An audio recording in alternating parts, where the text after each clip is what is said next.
Tänases Lahkus loeb episoodis räägime sellest, kuidas aidata lapsi, kes ei saa kasvada oma sünnikodus. Meie külaliseks on Marika Sinkonen Eltse Tallinn Meri klubist, kes on olnud kasuvanem mitmele lapsele ja on aktiivselt tegev MTÜ Igale lapsele pere juures. Ta jagab oma kogemusi kasuvanemana ja räägib, miks otsustas liituda Lions klubiga, et koos teistega heategevusse panustada.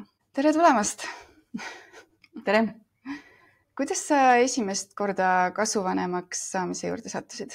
Üsna pikk teekond ja üsna varajane selline võib-olla alguses mitte niivõrd teadlik soov, aga kusagil see mõte noores peast juba oli, et kunagi ma võtan endale lapse lastekodust. Kuidagi oli ta niimoodi. Kas see varases nooruses siis oli sul see mõte juba või? Jah. Kus sa said sükse? Kust tuli selline? Ma olen ise katkisest perest pärit ja ma olen ise ka lapsendatud. See võis olla üks, teine asi see, et ma kasvasin üksinda ja ma arvasin, et mul võiks rohkem lapsi olla ja seega üks plaan oli, et vähemalt üks laps võiks tulla ka lastekodust. Ja nii sattusidki sinna teele. Ja. Ja kui vana sa olid, kui sa võtsid esimese kasulapse? Selle võimaluse nii-öelda lükkas siis vajaduse või võimaluse lükkas elu mulle ette, kui ma olin natuke üle 30. Et enne seda siis ma olin lihtsalt abiks lastekodudes ja Vääna laste noortekodus käisin, siis pandi see kinni, see asutus. Formeeriti kuidagi ümber seal ja ka kuna mul kontaktid olid ka tookord nende lastega, ma ikkagi natukene olin kasvanud, seal olid sellised lapsed, kus olid vaimne mahajäämus oli ja füüsilist puuet nii väga ei olnud, aga pigem oli neil kõigil siis diagnoositud vähemalt sotsiaalne mahajäämus. Selline, kuna nad tulid rasketest peredest. Ja siis see pandi kinni, siis ma hakkasin otsima muid võimalusi, kuhu ennast siis appi suunata, nägin ühte artiklit ühes ajakirjas, ma nüüd ei ütle, kas see oli Eesti Naine või mingi selline meie kohalik selline hea põhjalik ajakirja, nägin lugu isikust nimega Janes Nait, kes tegeles parajasti Haiba lastekodus, oli ta sõprade klubi organiseerinud ja oli seal ja ta rääkis ka oma kogemusest kasuvanemana ja siis seda lugu lugedes ma lihtsalt leidsin üles, otsisin tema kontaktid, mõtlesin, et ma pean siis temaga ilmselt ühendust võtma ja kirjutasin talle, et olen käinud ja tegutsenud ja olnud ja hetkel polegi kusagile panustada, võimalik, et ei oska. Ja siis ta kutsus mind kampa. Tollel ajal seda MTÜ-d veel ei olnud ja lihtsalt käisime seal Haiba lastekodu juures tegemas ja üritusi korraldamas, et seal ei olnud niivõrd põhiline, kui eelnev see Vääna lastekodus, siis et nendel oli puudus nii imelikkusega polnud kummaline sellisel ajal juba, oli neil puudus pliiatsitest jalanõudest. Siis ütleme, see Haiba lastekodu sellised praktilised asjad olid neil tegelikult olemas. Sellest puudust ei tuntud, et riideabi oli, kottide viisi oli neid saabumas. See probleemiks nagu üldse ei olnud. Pigem see, et vajadus suhelda nende lastega normaalsel tasemel ja et mitte jätta nad sellisesse kusagile isolatsiooni elades lastekodus, et kus nad siis oli kool, lastekodu ja tundus, et nad lihtsalt vajasidki pigem sellist normaalset sotsiaalset sellist suhtlust täiskasvanutega, mis oleks siis turvaline. Et see oli põhiline eesmärk ja põhiline siis nende vajadus ja seda ma siis sain neile pakkuda. Ja väga tänuväärne, aga kuna sa nägid seda kõike juba pealt, neid väljakutseid ja kõike, et kes või mis sind julgustas selle teekonda vastu võtma, et endale võtta kasulapsi? Mul endal oli juba see bioloogiline poeg oli olemas ja ma kuidagi nägin, et suheldes siis nende lastega seal, ma ei näinud seda vahet. Et ma kuidagi mõtlesin niimoodi, et tegelikult ei ole mingisugust vahet, kas sa kasvatad oma last või võõrast last, mitte selles suhtes, mitte bioloogilises mõttes, kas ta on nüüd päris oma, et ma just mõtlesin neid raskusi, et nii-öelda oma last siis kasvatades võib sul olla täpselt sama palju väljakutseid ja raskusi teel ja millega sa pead tegelema, lähenemisi leidma, lahendusi leidma, kui ilmselt see laps oleks siis mitte enda bioloogiline laps. Et selles suhtes ma tajusin kuidagi, et see vahe ei ole, seda vahet nagu sisuliselt pole. Et sa pead täpselt samamoodi leidma selle lahenduse, kuhu sa lähed, kas sa lähed, otsid psühholoogi üles, kas sa lähed temaga kusagile taastusravisse, et kõik need samad probleemid olid tegelikult olemas ka nii-öelda lastekodulastel. Ja samamoodi pead sa tegelema ju oma lapsega teadlikult, teda kasvatades, kui siis võtad selle nii-öelda hüljatud lapse, siis sa pead samamoodi, sa pead aru saama, millega sul tegu on, mis on selle lapse seljakotis ja vastavalt sellele käituma, et sa ei anna talle ju lihtsalt putru süüa ja et sellega on kõik tehtud, vaid täidad need teised vajadused selle suhtluse järele, turvalisuse järele, igapäeva rutiini järele, et täpselt samad vajadused. Seega ma arvasin, et olulist vahet seal ei saaks olema. See tuleb hea üllatusena, see on hea. Okei, tundub loogiline. Ja, et aga siis midagi sellist ei tule nagu kaasa, et tema enda selline taust või midagi tuleb, aga siis sa näedki ja pigem miks ma arvasin, et minu laps võiks olla suurem, mitte imik, et ma näeksingi, millega mul on tegu konkreetselt, et mida ma hakkan lahendama. Imikut võttes minu arust oli see tunduvalt suurem väljakutse, et kõik, kes seisavad järjekorras ja ootavad endale beebit, siis minu jaoks oli see tundmatusel võrrandis tunduvalt hirmsam, sest sa tegelikult ei tea, millega see tegu on. Inimesed on erinevad. Inimesed on erinevad ja mis sealt kasvab ja kuidas sealt tuleb, sest sa ei näe seda. Kui sa võtad natuke suurema lapse, keda tegelikult lastekodudest enam väga ei tahetud ju võtta, eriti kooliealisi, et mulle tundus see nagu tunduvalt loogilisem. Sa saad selle inimesega suhelda, sa saad anda talle, see on lihtsam. Mis tänapäeval hetkeolukorras siis lastekodud praegu nagu vajavad? Sa ütlesid, et tol hetkel siis neid riideid nagu oli ja linasid oli, aga just kirjutusvahendid ja neid ei olnud. Aga mis nüüd tänapäeval nende vajadused oleks kõige suuremad? Lapse kõige suurem vajadus on olla peres.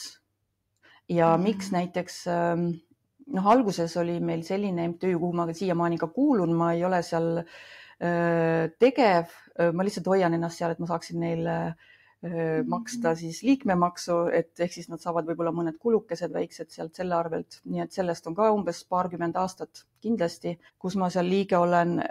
See MTÜ sai loodud just lapsendamiseks. Aga mis mulle natukene paremini ja tol hetkel ka eluliselt läkski, oli selle MTÜ igale lapsele pere tegevus, kus me ei keskendunud lapsendamisele, vaid hooldusvanemaks olemisele. Ja see võis olla hooldusvanemaks olemine, see võib olla ka ajutine, see võib olla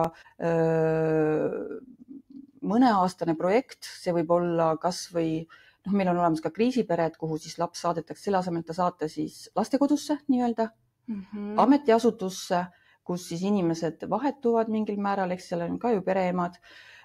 Kõik on väga õige, väga hästi, aga mulle tundus, et natukene parem võiks see olla, et see laps ei lähe asutusse, vaid ta läheb kohe kusagile perre.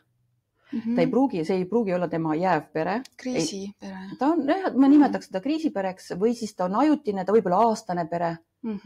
Et see laps on seal nii kaua, kuni selgitatakse välja võimalused, vajadused, ka tegelikult ka paberimajandus, mitte väheoluline, et kes võtab siis vastutuse, kas kohalik omavalitsus, kas asjad lähevad kohtusse seda kaudu, et tuleb juba kasuvanem, läheb kohtusse, et kuidas neid aetakse, et need ei ole väga kiired protsessid, aga et see laps ei peaks siis sellel ajal olema seal asutuses, vaid ta oleks juba peres. Võimalik teiste laste seas ei pea olema, see lapsevanem ei pea olema nii-öelda 25 kuni 45 vana. See muidugi niimoodi ei ole, aga ma lihtsalt ütlen, et lapsendamisel vaadatakse neid kriteeriume natukene veel põhjalikumalt ja need vajadused, selle lapse vajadused ikkagi sellest lähtuvalt, et ta jääb nüüd terveks eluks sinna.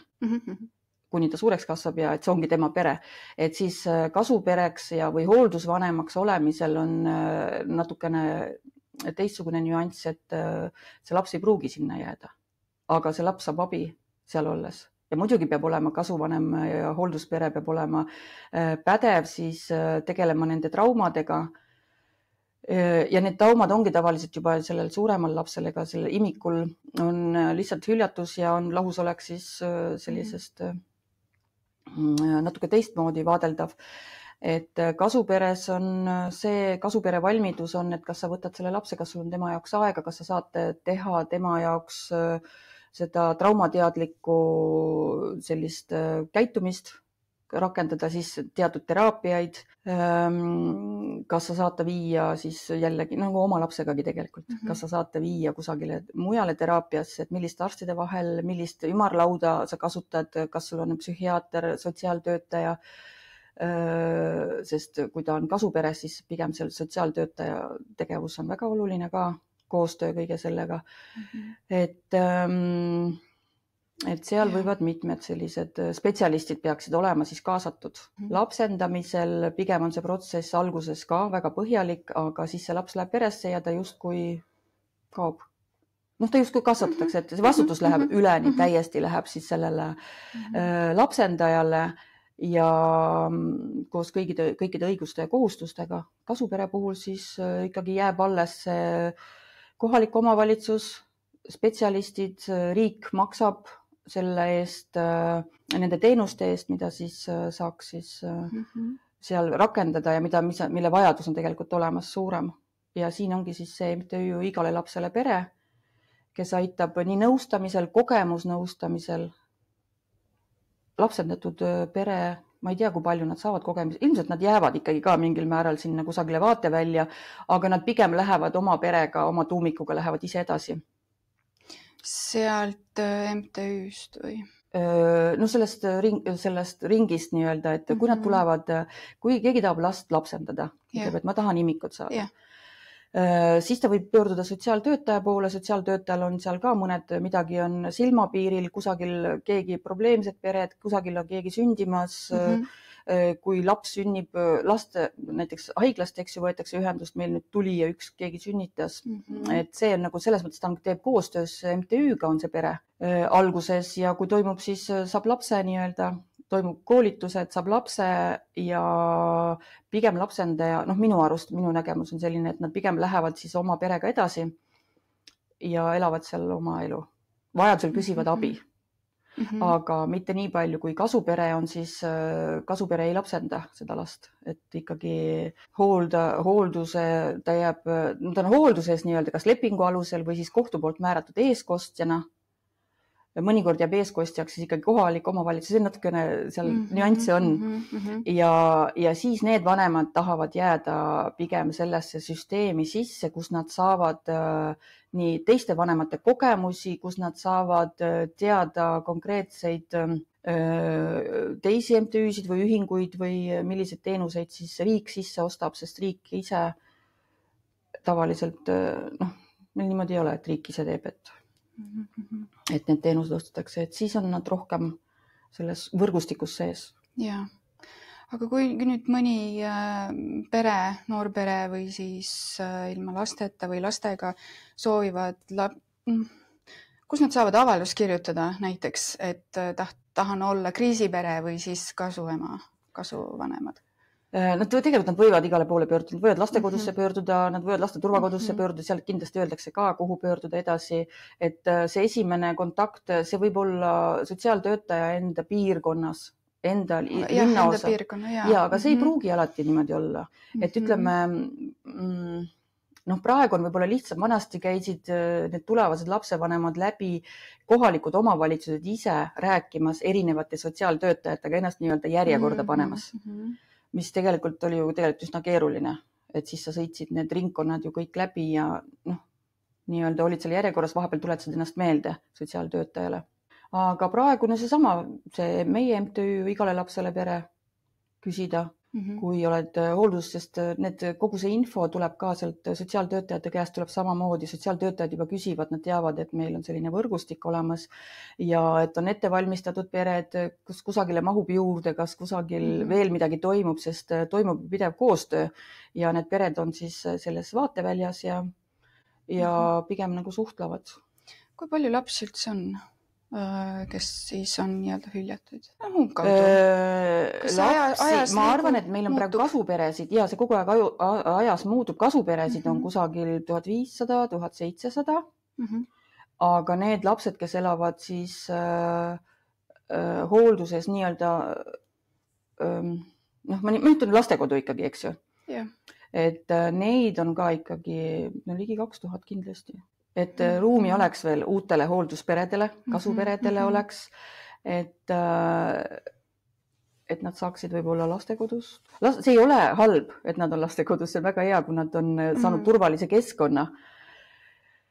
Et aga juba ka nii-öelda need lastekodud, ma just käisin eile Maarjamäel, jalutasin, kuidas nad seal sildid on, et ka nemad otsivad juba peresid, et saaks suunata lapsed edasi kodudesse, peredesse.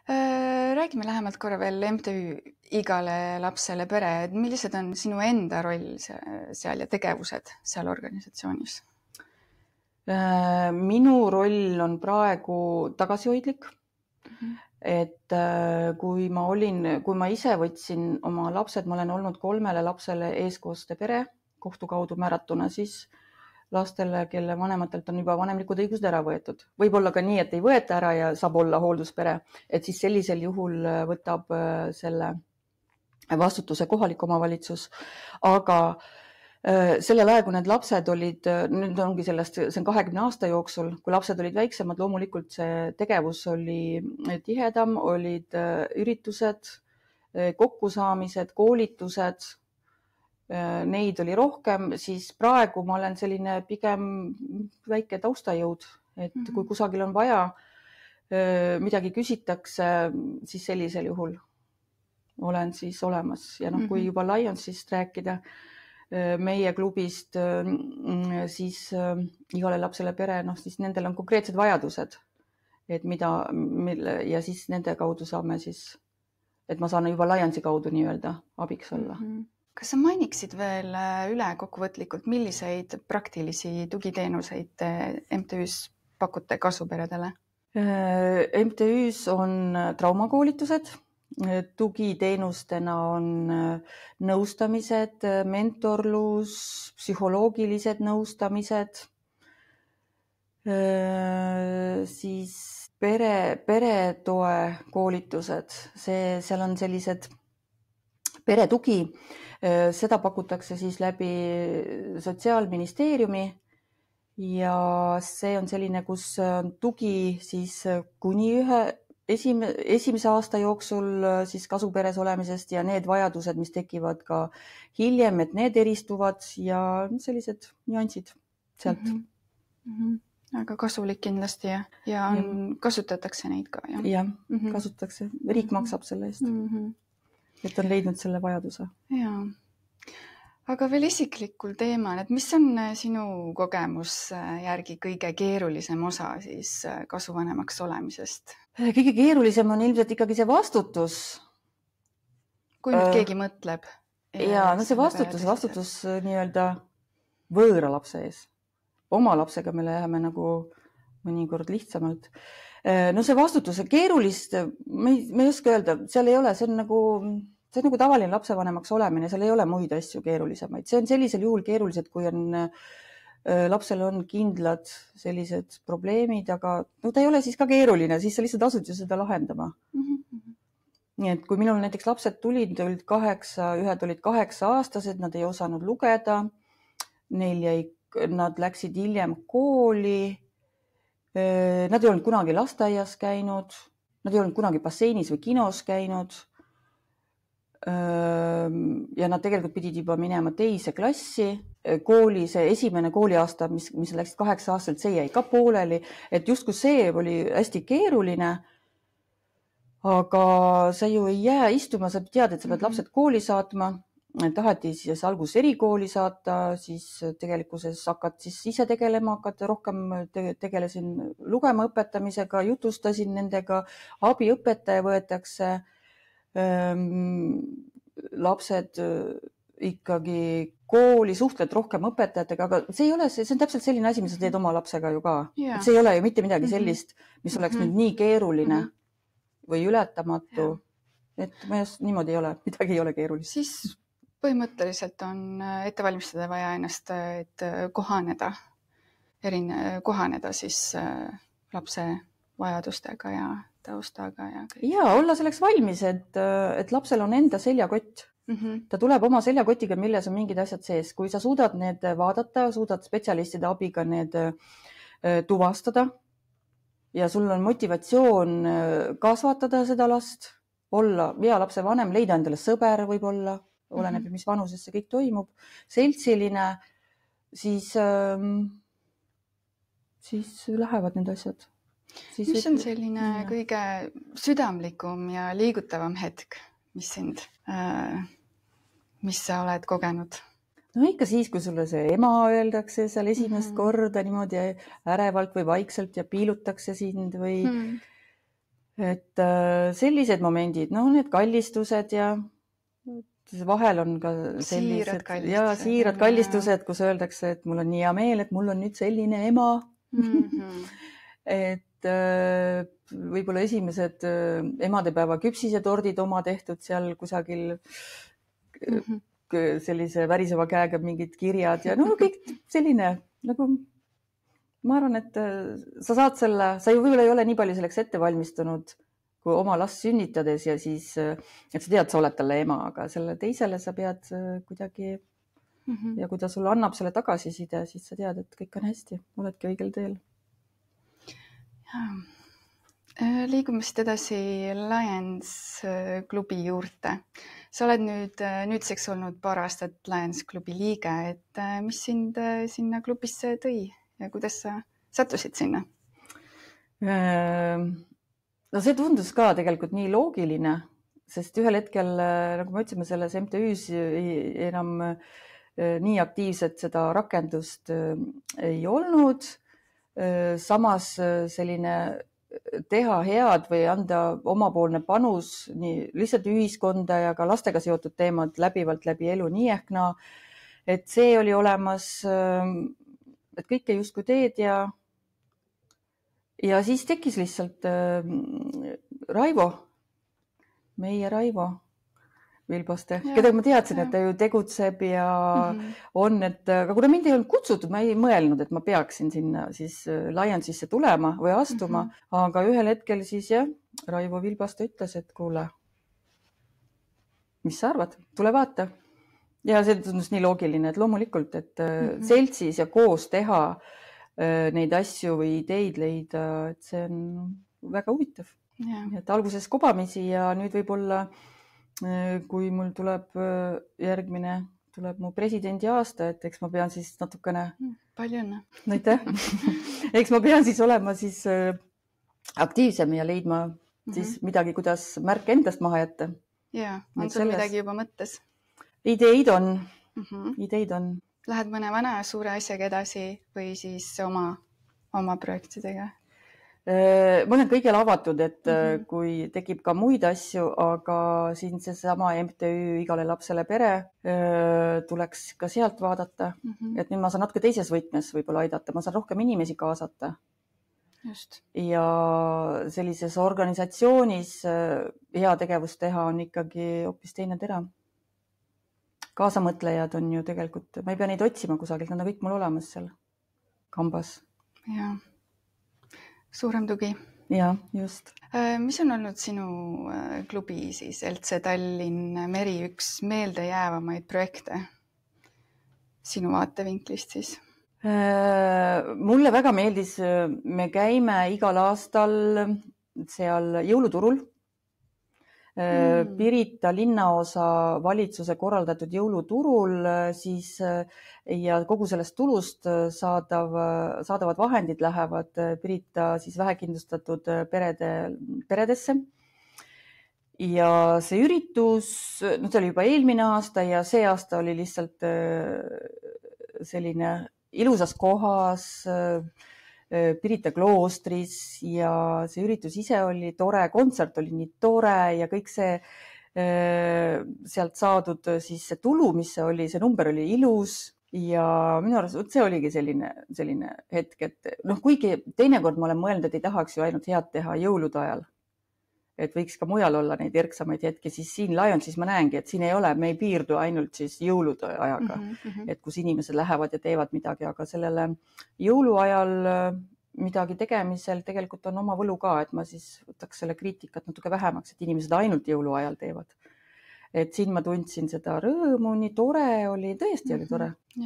Et seal natukene võib-olla külmetada seal õues aga see, et sa oledki nende samade inimestega koos, kellel on samad eesmärgid ja kes samamoodi naeratavad ja rõõmustavad sinuga ja on teinud selle ettevalmistuse, et siis see jõuluturg oli nii tore ja praegu tuleb hästi tore meil see teatri organiseerimine, meil enne pole olnud meie klubil seda, et siis see teatrietendus, loodame sinna, see on 11. aprill, tulge teised ka kõik, loodame, et seal rohket osavõttu, huvitav etendus tuleb ka, Naeru Akadeemia. Nii et see on ka praegu tore organiseerimine selline, et kuidas läheb ja... selle kaudu te toetategi MTÜ-d ka. Ja selle kaudu siis tuleb toetama igal lapsele pere MTÜ-d. Ja. Mida selline toetus sinu jaoks tähendab siis? No siin on natuke isiklikku touchi nüüd, et see isiklik touch, see loeb väga palju. Ja natuke ma tean neid peresid ka, kes praeguses selles projektis puudutatud saavad. Ja et juba see ja ma tean kindla peale, et kuhu see läheb.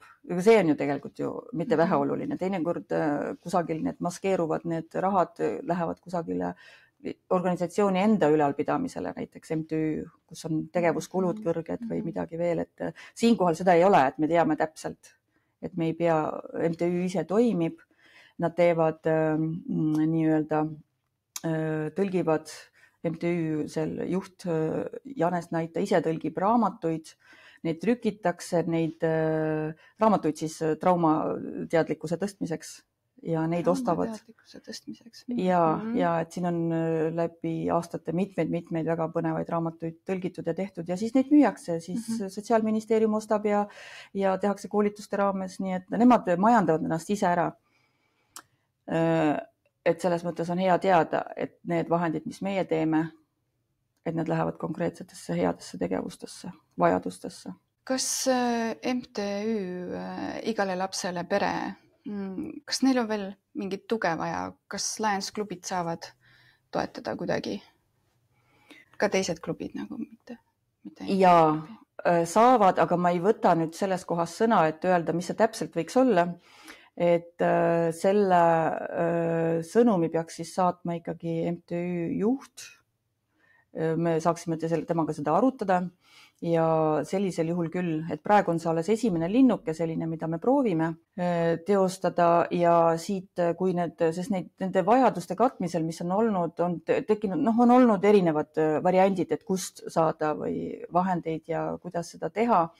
Et kui nüüd oleks teada, et Lions ka laiemalt saaks veel alla panna, siis see